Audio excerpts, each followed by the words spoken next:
Gracias, Ujú. Silvia. Buenos días con todos los asistentes. Bueno, vamos a tener la mesa redonda titulada ChatGPT me ayudó a escribir mi artículo, Innovación o mala conducta científica, integridad científica en la era de la IA.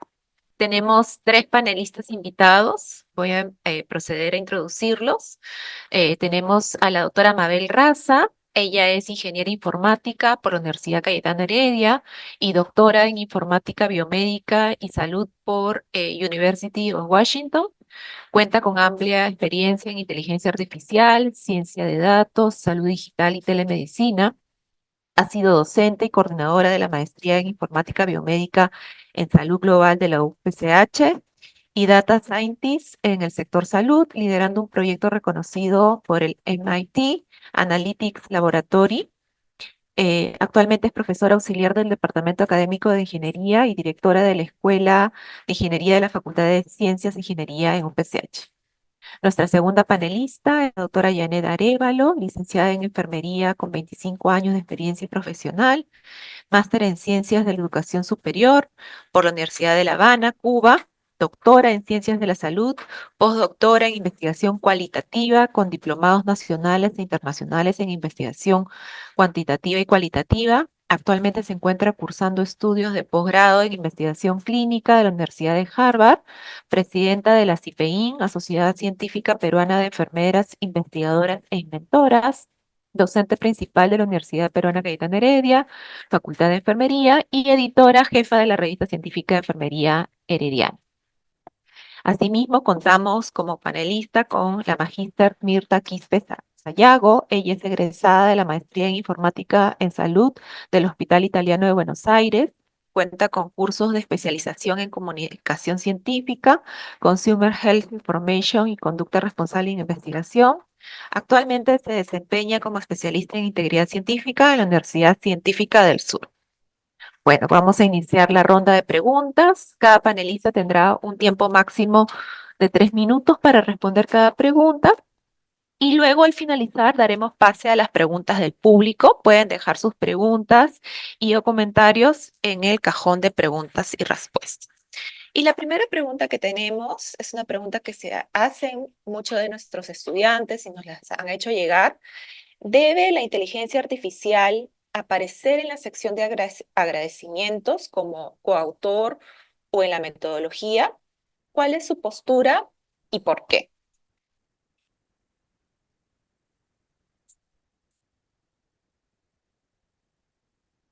Buen día, Comenzamos con creo la que yo doctora puedo, Mabel. sí puedo iniciar. Muchas gracias por la invitación. Muy feliz de participar en este panel tocando este tema tan importante de integridad científica, especialmente en esta era de la inteligencia artificial generativa, ¿no? Con el boom del ChatGPT que salió en el 2022. Y creo que es súper importante que el investigador o la investigadora pueda justo fortalecer esa integridad científica siendo transparente, ¿no? En decir cómo usó estas herramientas de IA dentro de su redacción, por ejemplo, de artículos. Si fuera en el caso, por ejemplo, de edición de su manuscrito, obviamente, bueno, podría estar en el sector, en la sección de agradecimientos, ¿no? Y especificando qué herramienta usó y detrás de eso, que tal vez hasta qué algoritmo fue usado y en qué contexto, ¿no? Ahora, creo que es importante y me gustó mucho, hay un artículo que después también lo puedo compartir que publicaron en el PENAS, en la Academia Nacional de Ciencias en los Estados Unidos, donde decía 5 pilares que es súper importante, ¿no? El primero que ya les estaba mencionando sobre esta transparencia, este disclosure que debe hacer el investigador. Lo segundo, que es importante verificar si el contenido que te está dando la IA, ¿no? Con las fuentes apropiadas, que creo que se ha ido discutiendo mucho en esta jornada. También poder saber si en el caso que el investigador, por ejemplo, usa en algún momento algo relacionado con la data, también tener todo muy documentado, ¿no? Entonces, y eso conlleva a un trabajo tanto del investigador con personas que también se han usado, que han trabajado dentro del equipo de investigación, ingenieros, qué algoritmos están usando, tener más como le llaman en la parte técnica, explicabilidad de estos modelos, ¿no? Antes que muchos de esos algoritmos de Machine Learning eran como cajas negras, ahora hay tener mucha información si estos algoritmos están generando algún sesgo en particular, ¿no? Y siempre creo que es importante tener en mente este foco en la ética, ¿no? Este foco en la ética y la integridad en todo, constantemente durante los diferentes procesos, y creo que lo mencionaron genial los anteriores, en la anterior presentación, ¿no? Ser muy cuidadoso en el día a día de cada proceso de investigación. Y bueno, y creo que conlleva también a tener este monitoreo continuo, ¿no? En todo este proceso de investigación, en el proyecto de investigación, tener este monitoreo continuo si están utilizando, ¿no?, estos algoritmos, y promover y ser muy conscientes que debe haber un uso responsable y ético, ¿no? Gracias. Muchas gracias, doctora Mabel. De repente la doctora Arévalo quiere comentar sobre esta pregunta. Muchas gracias. Buen día a todos los asistentes a esta sexta jornada internacional sobre conducta responsable de investigación. Agradezco la invitación también de nuestra querida universidad y del equipo organizador. Bueno, utilizar la IA definitivamente es una acción que hoy en día la vemos cada vez con más frecuencia, pero ¿en qué parte debe de aparecer? Debemos reportar el uso de la IA cuando nosotros publicamos, escribimos un manuscrito. Agradecimientos, coautoría o en metodología. La respuesta es en metodología definitivamente. Existe en el mundo editorial los requisitos según el Comité Internacional de Editores de Revistas Médicas, los requisitos que debe cumplir todo autor o coautor. Y son 4. Primero, debe de contribuir sustancialmente a el diseño, la concepción, bueno, a todo el trabajo que significa hacer una investigación y redactar el manuscrito. Segundo, debe de haber redactado o revisado críticamente, y hay que subrayar la palabra críticamente, el contenido intelectual de este manuscrito. Tercero, debe de haber aprobado la versión final, o sea, estar de acuerdo con la versión final que se va a publicar. Y cuarto, y sumamente importante, es una persona que asume la responsabilidad por la integridad del trabajo. Debido a que la IA no cumple estos requisitos, no puede asumir una responsabilidad legal, no puede analizar de manera crítica el contenido, no aprueba una versión final, ¿no? Entonces, debido a todos estos requisitos y que no es un ser humano, la IA no puede figurar ni como coautor ni en la sección de agradecimientos, pero sí en la sección de metodología. Entonces, hoy en día ya tenemos, ¿no?, como que ciertos criterios, muchos editoriales y bases de datos tipo LatinDex, SCielo y el mismo Comité Internacional de Editores, pues hoy en día hablamos de que hay que declarar el uso de la IA, y eso se hace en la sección de metodología. Buenos días. Bueno, muchas gracias también por la invitación. Creo que es un tema en boga que estamos empezando a ver o hemos visto en todas las instituciones académicas y de investigación. Porque Perdóname, Mirta, tu audio está un poquito bajo. trataré de hablar un poco más fuerte. A ver, porque las herramientas de inteligencia artificial, al fin y al cabo, no van a desaparecer. Creo que ahí sí se escucha mejor. Sí, Sí, perfecto, listo. ahora sí. Entonces, no podemos ya hablar de restringir su uso, pero sí de justamente esta responsabilidad y esta transparencia de las que ya hablaban las doctoras antes. Entonces, creo que el principal problema surge cuando entendemos la inteligencia artificial como un algo, un ente que existe en algún lugar, una mente independiente que existe en otro lado, ¿no? Pero en realidad la forma en que la usamos son herramientas concretas basadas en modelos entrenados en la modalidad de inteligencia artificial, con deep learning, con machine learning, etc. Entonces, como esa es la forma en la que usamos, la usamos como medio, como método para hacer ciencia, y por lo tanto deviene, cae por su propio peso, que debe mencionarse en la metodología. Además, no solo mencionarse como usé IA o usé tal herramienta, sino indicar el nombre, la versión e incluso la forma en que se usó, ¿no? En la metodología describimos el método en que se usó, entonces es importante también mencionar todo esto.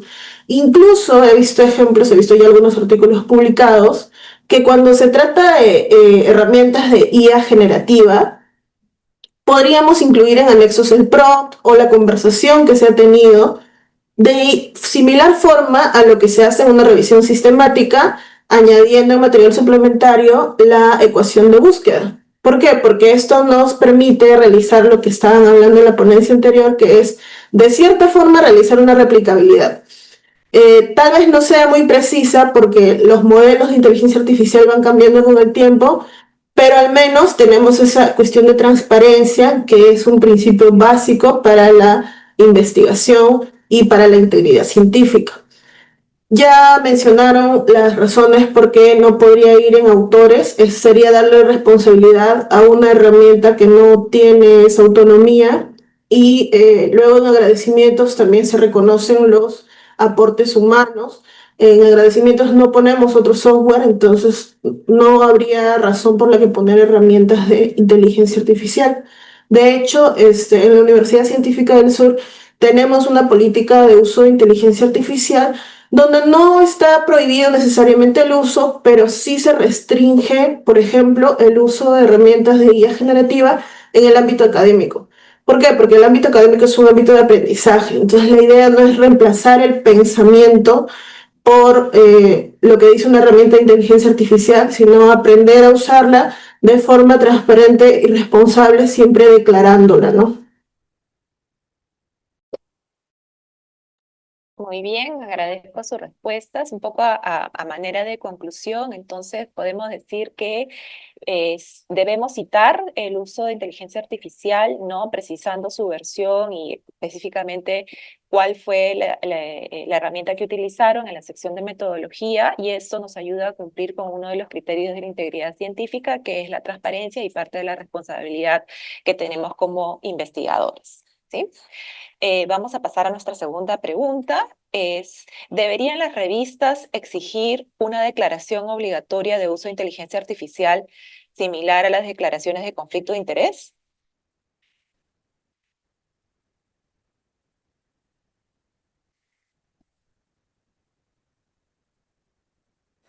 Bueno, creo que como iban mencionando, como se ha ido mencionando, es súper importante hacer este disclosure en todo momento, ¿no? Si bien dependiendo del grado de cual tú estás utilizando la herramienta de IA, ¿no? Si bien tenemos diferentes, los investigadores, tanto desde el punto de poder usar, algunos que todavía son resilientes hasta que no querer usarlo, tenemos aquellos que están, como les mencioné un poquito el ejemplo en el anterior caso, que era que estaban usando solamente para algún tipo de edición de su documento, otros que lo usan en diferentes etapas de su investigación, pero en general yo creo que definitivamente las revistas, creo que hoy en día la mayoría están exigiendo este disclosure, ¿no? De cómo se está usando y como bien se mencionaba, en el mínimo de los detalles, ¿no? Si en el caso que usaste un LLM como un ChatGPT, mencionar hasta poder especificar el prompt que se utilizó. Si bien muy relacionado a la parte de lo que se explicó en la presentación anterior, puede ser que varíe porque la IA va aprendiendo constantemente y puede ser que se generen nuevos datos y va a ser súper importante. Ahora, esto implica que cada revista también debe proveer esta guía o este framework de cómo debería ser, cómo se debería usar estas herramientas de IA y también cómo se deberían citar de forma apropiada, ¿no? Que eso también es importante y creo que hay mucho por hacer en ese campo todavía, ¿no? De estos lineamientos, de estas guías que puedan establecer claramente cómo debería hacerse. Gracias. Ahí doy el pase. Mabel. Bien. Totalmente de acuerdo con la doctora Mabel. Todavía estamos en ese proceso de unificación de criterios, pero sin embargo, a través del COP, el Comité Ético Internacional de las Publicaciones, a través también de las revistas de mayor impacto, tipo Nature, The Lancet, Science, todo el Sevier prácticamente ya están pidiendo estos disclosure, el AI Disclosure Statement, ¿no? Que es una declaración de transparencia que debemos de tener todos los autores cuando publicamos nuestros artículos, así como ponemos conflictos de intereses, aspectos éticos, ¿no? También colocar nuestro disclosure y que nosotros especifiquemos, como bien lo mencionaba también Mirta, el qué tipo de herramienta hemos utilizado. Por ejemplo, los autores declaramos, porque es una redacción declarativa, declaramos haber utilizado ChatGPT, por ejemplo, qué versión tal, en tal sección para tal fin, aclarando de que el contenido fue revisado y modificado por los autores, ¿no? O sea, para que no se malinterprete como que ha sido copy-pega de lo que nos dice la IA, ¿no? Sino que esto ha sido revisado además por los autores y modificado. Es una de las prácticas aceptables en investigación siempre que declaremos y que obviamente necesitamos esos caminos, como dice Mabel, de unificación para también determinar en qué partes o en qué secciones, en qué aspectos sí podemos utilizar declarando y también, ¿no? En qué otros aspectos no es recomendable el uso de la IA porque hay que hacer un trabajo más intelectual, más analítico y que tenemos que hacerlo nosotros mismos, ¿no? Entonces hay que tener ahí en cuenta estas recomendaciones internacionales, que ya tenemos varias de ellas y que debe de masificarse más y por supuesto necesitamos ir unificando criterios y retroalimentando también conforme van cambiando las situaciones. Muchas gracias. Bien, sobre esa pregunta considero que definitivamente sí es importante declarar y tener justamente, como dicen las doctoras, la forma o el lugar específico donde declararlo y qué cosas incluir. Y además tener en cuenta que la inteligencia artificial, al ser entrenada por humanos y diseñada por humanos, también tiene sesgos de diseño y de entrenamiento y va a heredar esos sesgos o esas limitaciones de quienes la programaron o de las fuentes de datos con los que fue entrenada. Entonces, de hecho, considero que en estas declaraciones se debería incluir también parte de esos sesgos para que también sea parte del trabajo de usar la IA, investigar o revisar justamente críticamente los sesgos que podrían haber existido, porque todo esto sigue formando parte también de la integridad científica, ¿no? Recalco en el hecho de no solo mencionar usé o no usé inteligencia artificial, sino la parte del proceso específico, ¿no? Redacción, revisión de gramática, exploración de ideas, estructura de o sistematización de la información, análisis de datos, generación de imágenes, de figuras, de tablas. Podemos ahí estar en un limbo en donde algunas instituciones no recomiendan ciertos usos de los que he mencionado, pero justamente por eso es la idea de transparentar, ¿no? Si no, al final no terminamos transparentando, no podemos saber si estamos dentro de la línea de lo recomendado o no. Y otro argumento que a veces surge es, pero hay herramientas que son tan básicas o tan común usarlas como Excel, por ejemplo, que ya no se declaran al momento de escribir mi artículo, escribir mi tesis. Pero con las herramientas de inteligencia artificial todavía no estamos en ese punto, ¿no? Excel ya no se declara porque es conocido ampliamente, se sabe cómo se usan, las herramientas que se usan y para qué se usan. Herramientas de inteligencia artificial hay muchísimas, hay versiones actualizándose todos los días, salen nuevos tipos de herramientas para diferentes usos. Entonces, todavía no estamos en ese punto y es necesario establecer políticas claras para orientar ese uso ético, ¿no? En Perú he visto el ejemplo de la revista Acta Médica Peruana, donde ya en el PDF del artículo publicado se incluye una declaración específica sobre el uso de inteligencia artificial y también leyendo sus normas para autores, incluyen una política similar a la que tenemos en científica, ¿no? Que es no usar herramientas de inteligencia artificial generativa. para la redacción. Entonces, tal vez ahí se va armando un marco en el que se delimita dónde usar y dónde no usar herramientas de inteligencia artificial. Muchas gracias, Mirta, y también a nuestros panelistas por su respuesta. Creo que eso es bastante claro, ¿no? Cada vez vamos exigiendo también a nivel de país esta declaración obligatoria del uso de inteligencia artificial, tomando en cuenta que revistas internacionales ampliamente reconocidas ya lo han integrado dentro de sus políticas. Nuestra tercera pregunta es: ¿cómo evolucionarán las políticas editoriales en los próximos 5 a 10 años respecto al uso de inteligencia artificial?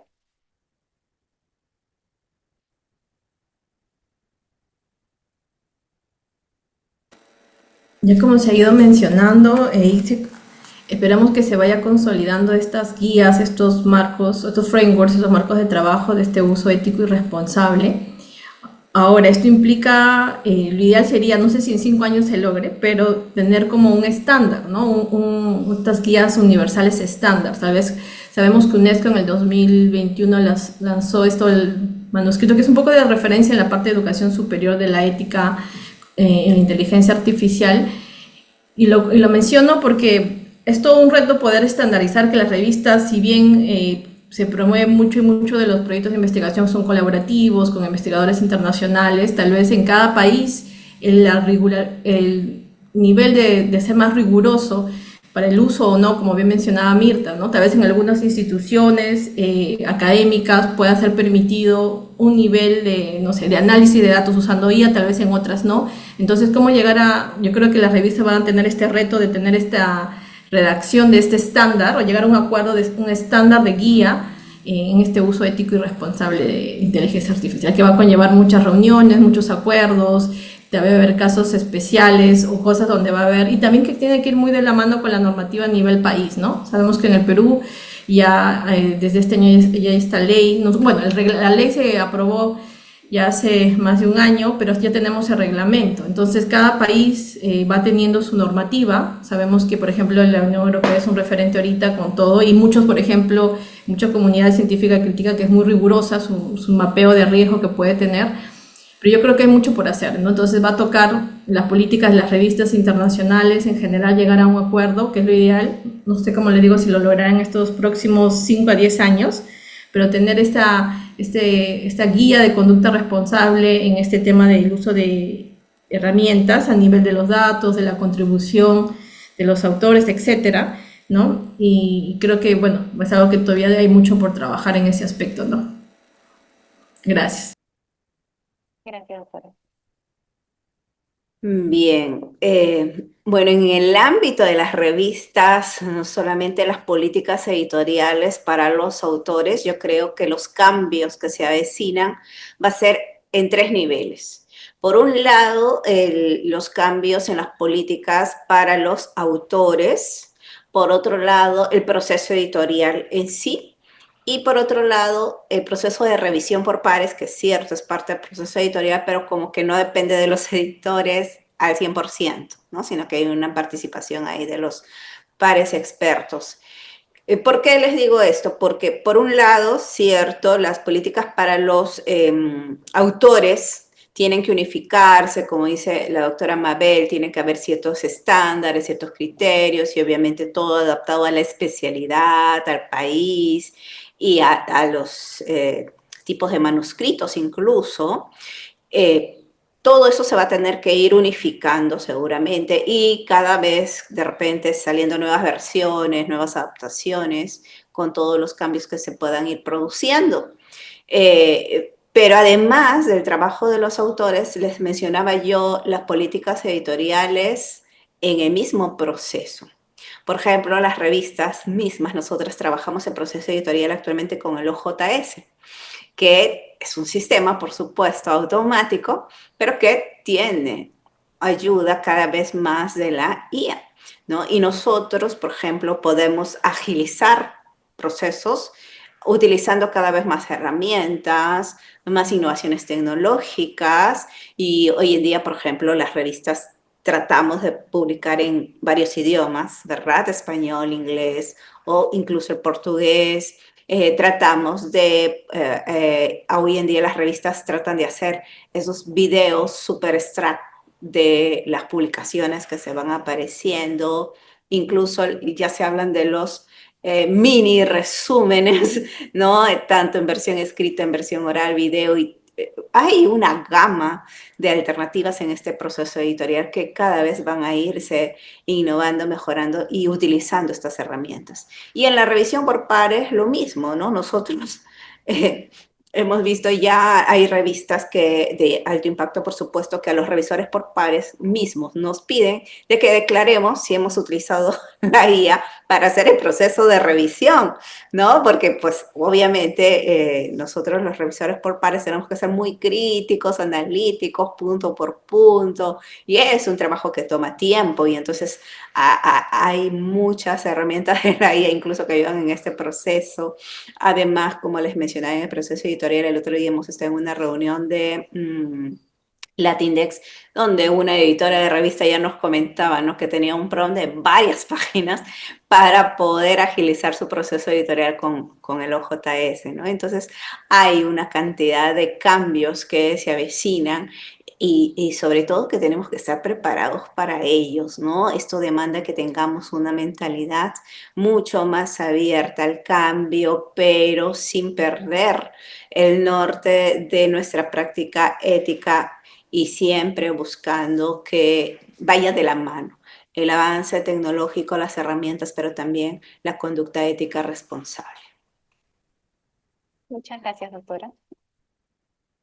Bien, definitivamente, como ya expusieron las doctoras, la inteligencia artificial en los procesos editoriales se está usando cada vez más, no solamente en el procesamiento del manuscrito, sino también en la revisión, y por lo tanto los autores pues definitivamente la están usando.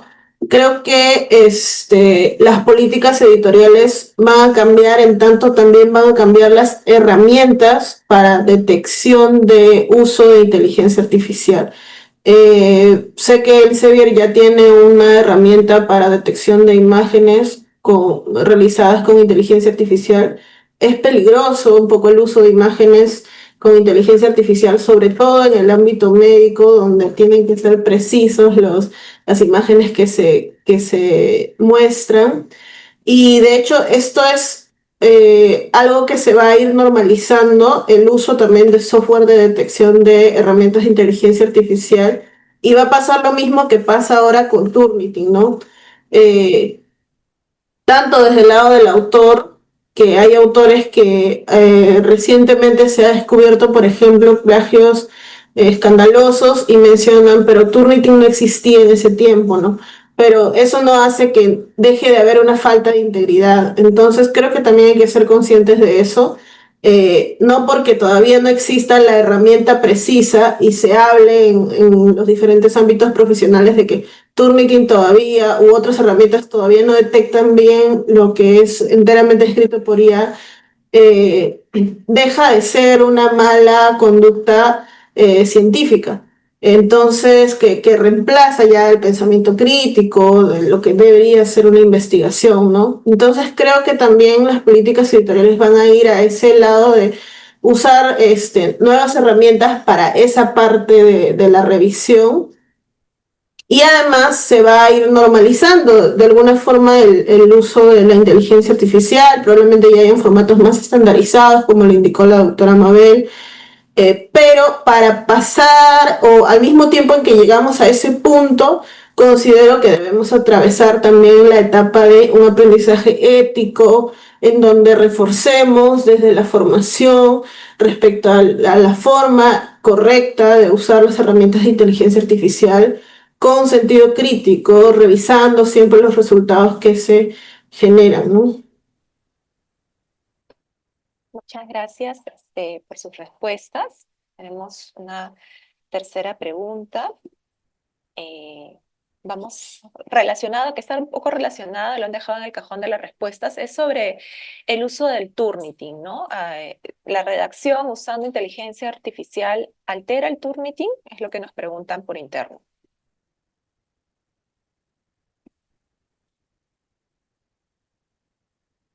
Cualquiera puede responder. Bien, yo hice una prueba muy individual, de hecho con mi propia tesis, con mi propia tesina de bachiller. En ese caso no salió positivo, salió de hecho 0%. Luego le cambié algunos párrafos agregando contenido reproducido por ChatGPT, diciendo lo mismo que yo decía, pero reescrito por ChatGPT y detectó, como que puso una observación, ¿no? Un asterisco, y luego ya reemplacé un capítulo completo y ya sin intervención mía, ¿no? Solo le dije, ¿qué dirías tú sobre este tema en particular? Que era sobre mi tesina. Añadí este capítulo y ahí sí salió un porcentaje más elevado, ¿no? Me parece que del 40%. Entonces, en esta prueba muy rústica y muy básica, sí se detectó bien, pero otra cosa que también puede suceder cuando pasas, por ejemplo, a archivos antiguos que definitivamente no pudieron hacerse con inteligencia artificial porque no existían en ese momento para el público abierto herramientas de inteligencia artificial, sí pasa que salen altos porcentajes. Y eso también puede ser porque las herramientas de inteligencia artificial fueron entrenadas con contenidos de acceso abierto y las tesis desde hace un buen tiempo ya son contenidos de acceso abierto. Las publicaciones, los artículos, capítulos del libro están subidos a internet de forma entera, entonces también hay que tener en cuenta eso, ¿no? La mejor forma de detectar hasta ahora, en experiencia de nuestra institución, el uso de inteligencia artificial generativa para reemplazar la redacción humana es las palabras repetidas o la cita a fuentes que no existen, ¿no? Entonces, esos tres criterios, cita a fuentes que no existen, menciona múltiples estudios dicen esto sin citar nada luego, y ciertas palabras clave que están repetidas, que se pueden buscar en internet, palabras típicas que repite la inteligencia artificial y podemos encontrar listados súper extensos de palabras que siempre se suelen repetir cuando quien escribe es la inteligencia artificial, ¿no? Entonces, por ahí es lo que podemos ir haciendo hasta que las herramientas de detección de inteligencia artificial también mejoren, igual como mejora la inteligencia artificial. Exacto, para complementar un poco lo que dice Mirta, claro, ya estamos nosotros como editores de revistas al pendiente de qué de nuevo sale para detectar el uso de la IA, porque todavía las herramientas que tenemos no son 100% perfectas, pero a los mismos pares revisores ahora les hacemos mucha más recomendación, les remarcamos de que es importante revisar las referencias bibliográficas, ¿no? Porque justamente esta información fantasma o estas alucinaciones que crea la IA cuando los autores la utilizan, se detectan en las referencias bibliográficas, ¿no? Cuando hoy en día los revisores por pares nos damos el trabajo de consultar fuente por fuente todas las citas y las referencias y contrastar si verdaderamente lo que están mencionando los autores está reflejado en esa referencia bibliográfica citada, ¿no? Entonces, ahí también el trabajo de los revisores, el trabajo del equipo editorial también como primer filtro, pues ahora tiene que ser más riguroso en este sentido. Y creo que ya mis compañeras mencionaron puntos súper importantes y solo por agregar algo adicional, sí es importante de que, bueno, yo creo que va muy de la mano con el punto central de este panel, ¿no? Que promover esta integridad científica, ¿no? Entonces ya se sabe, creo como línea base, que no debería redactar desde cero, ¿no? Utilizarse en esos casos.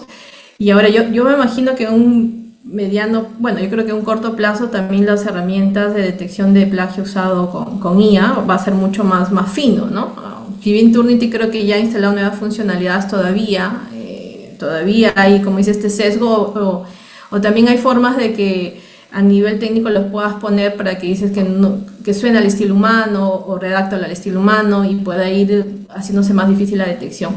Pero yo creo que, bueno, va muy de la mano con la alfabetización, en toda esta parte de la ética y un uso responsable, ¿no? Son esos valores de integridad que debe tener el investigador en todo momento para no recurrir a tomar estas acciones, ¿no?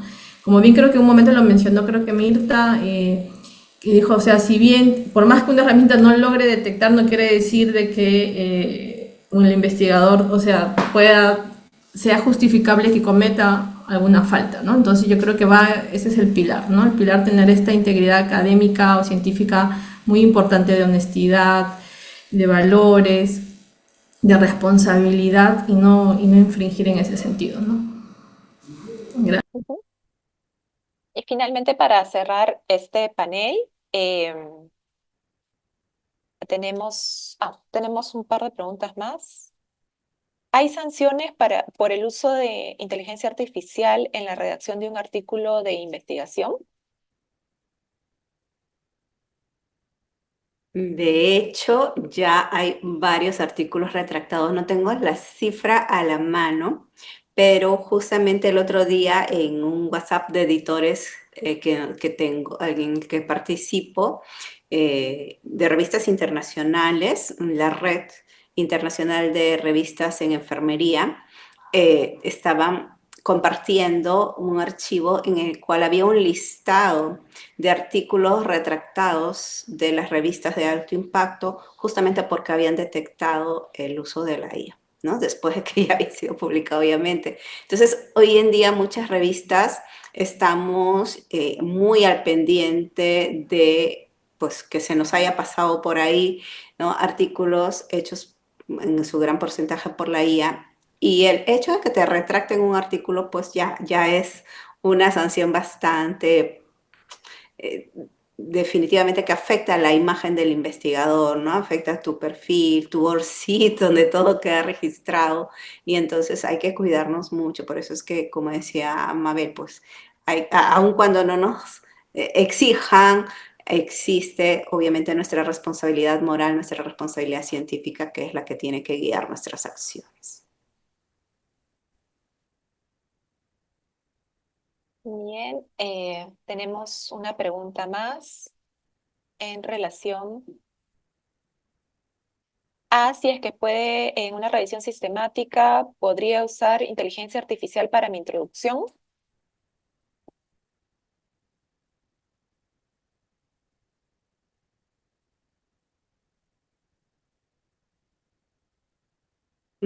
Desde mi punto de vista, hay secciones en las que sí se puede utilizar y en las que no se puede utilizar. Personalmente no utilizaría la inteligencia artificial para la redacción de la introducción, porque la introducción debe de ser el acercamiento al estado del arte del problema y del tema elegido, en este caso para la revisión. Y esto demanda un componente analítico, crítico, bastante serio, búsqueda de información. De repente, ahí entra la asistencia de la IA, ¿no? La asistencia para la búsqueda de la información, que es una cosa, y otra cosa es la redacción de la introducción, ¿no? Sin embargo, en una revisión sistemática utilizamos, sí, las herramientas, por ejemplo, ya para la selección de la literatura, ¿no? Software tipo Redman, u otros software que existen, pero no para la redacción de la introducción.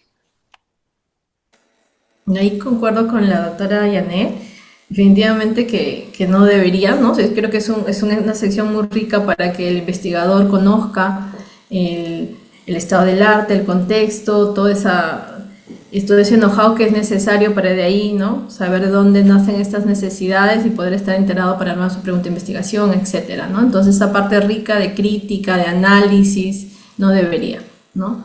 Entonces, ahora es importante que también se pueda, como les decía, en esta etapa yo creo que hay muchas dudas que van saliendo y ahí probablemente van a venir otra vez consultas en diferentes secciones del proceso de investigación. Entonces ahí como les habíamos conversado ya durante el panel, se necesita este framework y tener muy claros, ¿no? Como dicen, las reglas de convivencia, si se podría decirle entre comillas, de cómo debería, o las reglas de conducta responsable, creo que es lo más adecuado, las reglas de conducta responsable que deben tener los investigadores, ¿no? Gracias. Sí, Eh, y Me parece Mirta. que la mejor forma de usar inteligencia artificial o herramientas de inteligencia artificial es usar herramientas dedicadas a cierta cuestión en específico. Por ejemplo, hay herramientas para apoyar a la revisión sistemática de la literatura que no escriben la introducción o la metodología que vas a usar, pero sí sugieren, por ejemplo, de una base completa de datos de artículos, tales artículos identifican en cuál de los contenidos de esos artículos las palabras que más se repiten de 100 artículos. Entonces, y ayudan a clasificar. Ya, estos artículos, este grupo de artículos trató de esto, este otro grupo más o menos trató de esto, y dan herramientas también para que los autores puedan colaborar entre ellos. Entonces, este tipo de herramientas específicas para tareas específicas que apoyen el análisis de datos y no que lo reemplacen necesariamente, deberían ser las herramientas recomendadas y más usadas en el ámbito de la investigación, porque las herramientas generales como ChatGPT, de hecho pueden recurrir a diversos errores, como ya lo hemos mencionado ampliamente, pueden recurrir al uso de palabras específicas que son muy repetidas, a alucinar referencias bibliográficas, entonces no se puede reemplazar el pensamiento crítico por el uso de inteligencia artificial generativa, como son los diferentes ChatGPT, Copilot, Gemini, etc. Muchas gracias. Y bueno, comentarles que el mes pasado se aprobó el Reglamento de Integridad Científica de la Universidad Cayetano Heredia. En esta tenemos como infracción muy grave el uso inadecuado de inteligencia artificial cuando se usa para alterar, falsificar, fabricar datos que comprometan la calidad y la confiabilidad del trabajo de investigación, ¿no? Y cuando esto compromete el trabajo académico, la integridad de la investigación y o la confianza en la comunidad científica. Entonces, para estudiantes, de detectarse una falta relacionada, va hacia un proceso disciplinario académico según el reglamento disciplinario de estudiantes y graduados, y si es investigador o docente, se rige al reglamento interno de trabajo y también se apertura una comisión disciplinaria. En ambos casos puede llegar hasta la separación del estudiante y el trabajador de la institución. Sí, eso es, el reglamento está colgado en nuestra página web. Hay un QR que se ha compartido de la oficina, ahí también lo pueden encontrar. Agradecerles nuevamente a nuestros ponentes. Esta mesa ha sido muy importante. Espero que los estudiantes y los investigadores y docentes puedan haber aclarado sus dudas, ¿no? De un tema que está tan en boga y que nos genera tantos cuestionamientos sobre su uso. Muchas gracias, doctora Janet, Mirta y doctora Mabel. Gracias a ustedes. Muchas gracias a ustedes. Gracias, un gusto.